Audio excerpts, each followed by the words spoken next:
Il faut moins de 10 minutes à une voiture pour rejoindre le Bataclan, situé à un peu plus d'1 kilomètre du domicile du Premier ministre.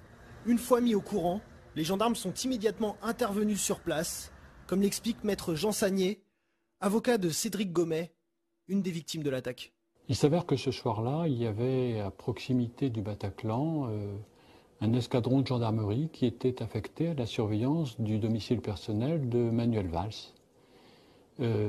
Cet escadron de gendarmerie va immédiatement être alerté, va se déplacer sur place équipé de FAMAS.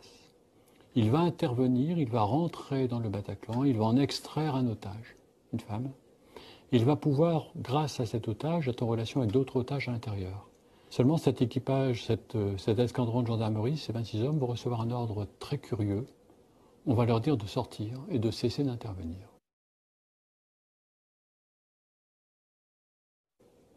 Le soir de l'attaque, c'est connu, un policier de la BAC armé d'un simple pistolet et de son seul courage a fait irruption dans le Bataclan et a abattu un des terroristes avant de devoir se replier, faute d'armement.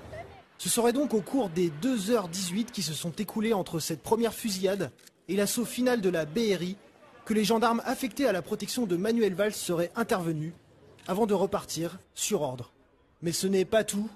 Des hommes du GIGN, eux aussi sur place, auraient reçu l'ordre de ne pas intervenir, alors qu'ils étaient en possession de matériel médical qui aurait pu servir à secourir les blessés. On sait maintenant que s'il y avait eu un certain nombre de garrots posés assez rapidement, sur ces otages qui étaient agonisants pendant 2h30, on peut imaginer que si le GIGN avait pu intervenir beaucoup plus rapidement, on aurait pu épargner un certain nombre de vies.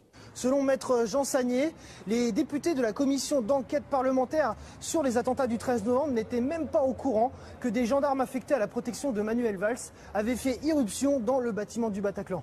Pourtant, les 26 hommes qui ont participé à cette libération d'otages ont été décorés de la médaille de la sécurité intérieure pour leur bravoure. Un problème de transparence inacceptable pour ces représentants des familles de victimes qui aujourd'hui espèrent qu'un juge d'instruction sera nommé pour faire enfin la lumière sur toutes ces zones d'ombre.